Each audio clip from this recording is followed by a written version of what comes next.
The GOAT debate has officially gotten personal. For years, fans have sensed a quiet tension between Michael Jordan and LeBron James. Beneath the polite smiles and casual compliments, there's always been an undercurrent of rivalry. The fake smiles, the sly remarks, and the subtle shade that never goes up. That probably just doesn't annoy Michael Jordan. That probably annoyed Kareem Abdul-Jabbar. It probably annoyed Magic Johnson. Unnoticed. But now, the truth is finally coming out, and it reveals why not only Michael Jordan, but nearly every all-time legend, from Magic Johnson to Scottie Pippen, seems to have a problem with King James. Here's the twist. It's not just the old-school icons giving him side-eye. Even current stars have grown frustrated with how LeBron built super teams on demand, only to later complain about weak rosters, as if he didn't handpick those teammates himself. Fans often accuse him of acting untouchable, while members of the media claim he treats them like enemies the moment they challenge him. From the decision to the infamous dunk tape scandal, and now his latest I was ecstatic. Like, obviously, I showed that the first wave of emotion was y'all, everyone saw me crying. Like, that was all for 52 years of everything in sports going on in Cleveland. And then after I stopped, I was like, that one right there made you the greatest player of all time. Explosive feud, LeBron's controversies have continued to pour fuel on the fire of the never-ending GOAT debate. LeBron's ego seems to spark controversy everywhere he goes. But here's the million-dollar question. Does he even care? Or does he secretly enjoy playing the villain everyone loves to hate? Because honestly, it looks like he thrives on the drama. Let's be clear, LeBron James is undeniably one of the greatest players ever to step on a basketball court. The stats prove it, the championships confirm it, and his longevity speaks for itself. But here's the real issue. LeBron doesn't just want to be part of the GOAT. It's about chasing the validation. LeBron said, in 2016, winning the NBA championship, coming back from 3-1. That's the thing I felt like made me the greatest of all time. That probably just doesn't annoy Michael Jordan. That probably annoyed Kareem Abdul-Jabbar. It probably annoyed Magic Johnson. Conversation. He wants to end it once and for all by declaring himself the one and only king. And he didn't just hint at it. He outright said it, boldly calling himself the greatest of all time. That statement struck legends like Michael Jordan and Kareem Abdul-Jabbar deeply. Not because they don't respect LeBron's talent, but because they can't stand the idea of someone crowning themselves. To them, true greatness isn't something you declare. His career's not over. I'd just like to, why he's saying that, I don't know. Maybe he thinks that sells. Maybe he's taking the Donald Trump approach and trying to sell himself. I don't know. It's something you earn. And when Michael Jordan heard LeBron call himself the greatest of all time, his reaction said everything without a single word. The look on his face alone told the world exactly how he felt about that bold claim. MJ didn't need to say a word. That single clip spoke volumes, and the internet wasted no time running with it. My problem is more so with LeBron is if you are the greatest player, if people are saying you are the greatest player, or if people are saying Michael Jordan is the greatest player, why do you need to say it? Within hours, it went viral, sparking a flood of memes, GIFs, and endless reactions across social media. Even NBA insiders joined the conversation, analyzing every expression, every glance, and every subtle cue, all pointing to Michael Jordan has never, ever said he's the greatest player to ever play the game. Why? He's respected all the other players before him. So for LeBron to say that, he's sort of pulling himself out of it. The unspoken rivalry between Jordan and LeBron. Reporter Vincent Goodwill weighed in, and former Celtics GM Danny Ainge joined the discussion on live radio, tossing a bit of subtle shade right back at LeBron. With voices like theirs entering the mix, the debate is about to heat up like never before, and this time, it feels more personal than... I don't want it in a sense because I think it disrespects Wilt Chamberlain, Jerry West, all the guys that prior to me, I never had a chance to play against. What everybody's saying I am, I never had the chance to compete against other legends that was prior to me. Never.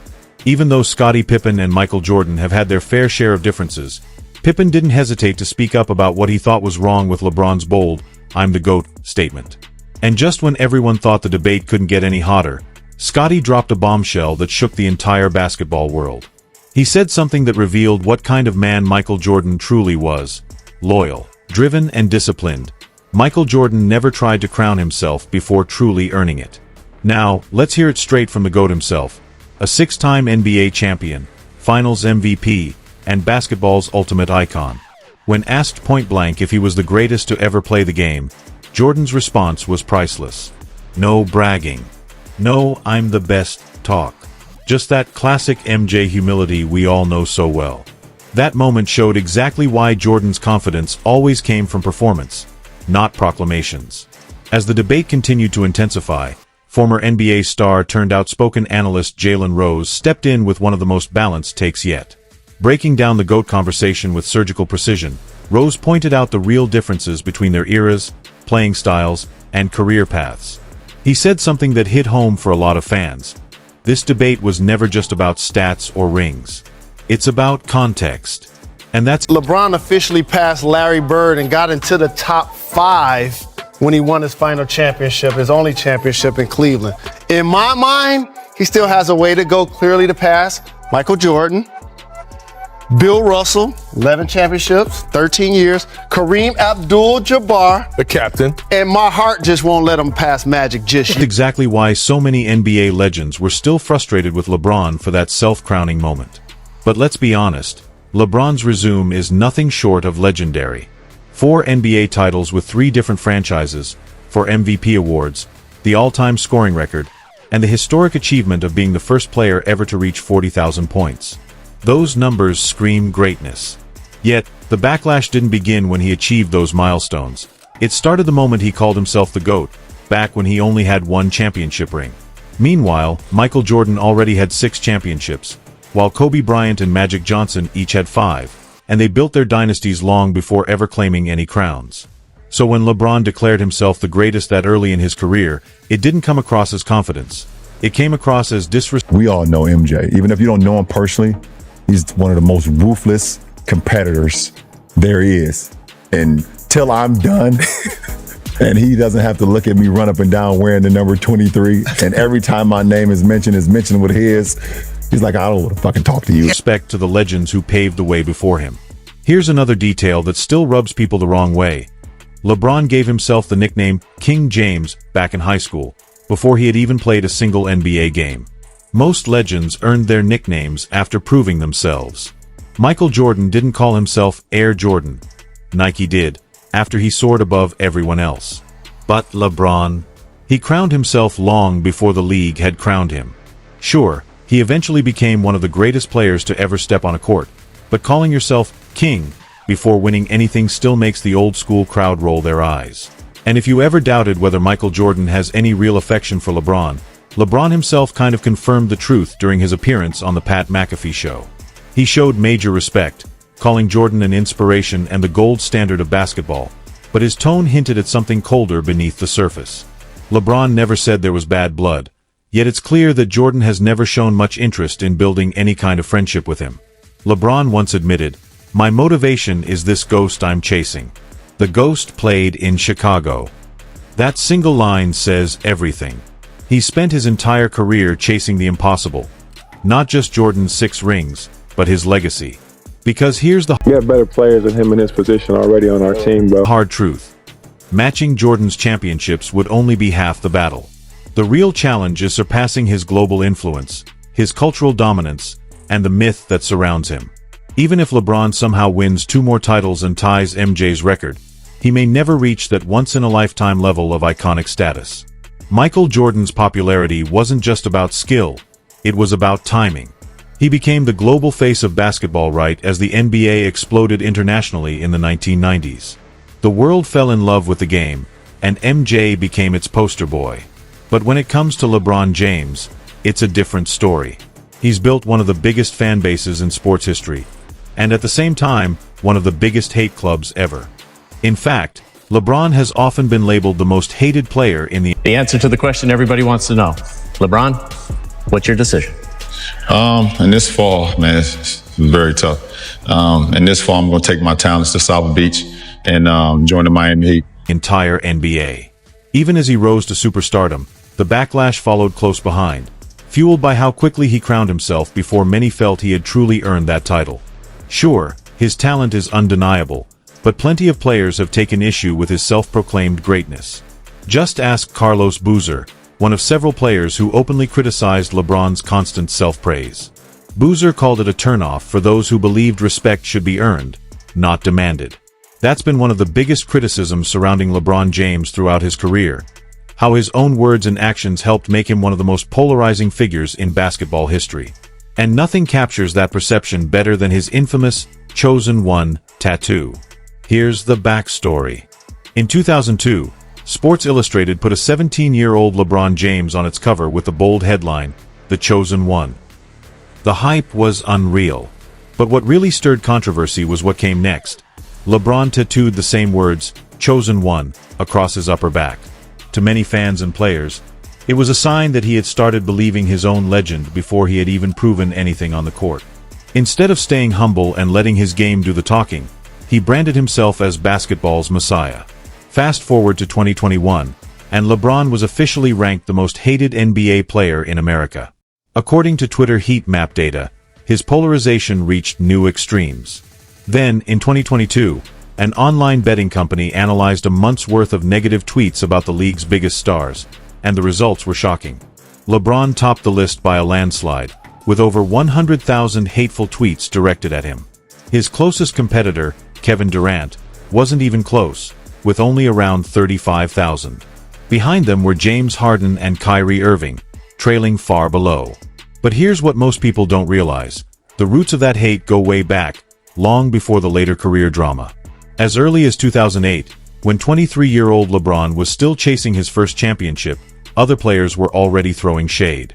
After the Wizards beat LeBron's Cavaliers in a regular season game, Washington guard Deshaun Stevenson didn't hold back.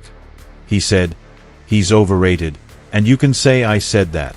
That moment showed just how early resentment from his peers began to build. Still, one move in particular cemented LeBron's reputation as one of the most controversial. But we also know you three kings came down here to win championships. Not one, championships. Not two. LeBron, tell us about that. Not two, not three, not four, not five, not six, not seven. Stars ever, painting him as disloyal in the eyes of millions. Over 13 million people tuned in live on TV for the moment that changed everything. The decision. In 2010, LeBron sat down on ESPN and made the announcement that would haunt him for years. It wasn't just about leaving a team, it was about breaking hearts. Whiny, all the above. The Cleveland Cavaliers, they have given him everything he wanted. They have the highest payroll in NBA history. He wanted J.R. Smith last summer. They paid him. He wanted Shumpert last summer. They bought in Kyle Korver. He's the best player in the world. Does he want all the good players? He don't. Imagine it. The hometown hero from Akron, the man everyone believed would bring a title to Cleveland, looked into the camera and told the world he was taking his talents to South Beach. That single sentence flipped his image overnight, from savior to sellout, from hero to villain, all in front of millions. And it wasn't just a simple announcement. It was a full-blown production.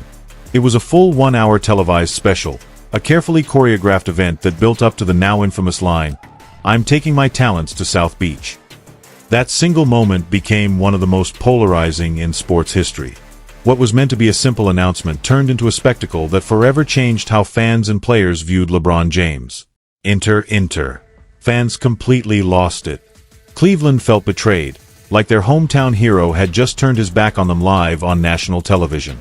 People burned his jerseys in the streets, and Cavaliers owner Dan Gilbert fired back with a furious open letter, calling LeBron's move a cowardly betrayal. Even casual fans agreed that the entire spectacle felt way too self-centered, like LeBron was putting himself above the game before he had even won a single title. After the decision, things spiraled quickly. Forbes soon listed LeBron among the world's most disliked athletes. And then came the infamous Miami welcome party, the moment that made everything even worse. LeBron, Dwayne Wade, and Chris Bosh took the stage like rock stars, with lights flashing and confetti flying. In front of thousands of fans, LeBron proudly boasted, Bro, LeBron's a great player and a great guy. But this notion that he's got to have all the best players on his team. He's got Kyrie Irving and Kevin Love. He wants everybody. He don't want to compete. He want to be the favorite all the time. It just pisses me off that a guy that great don't want to compete.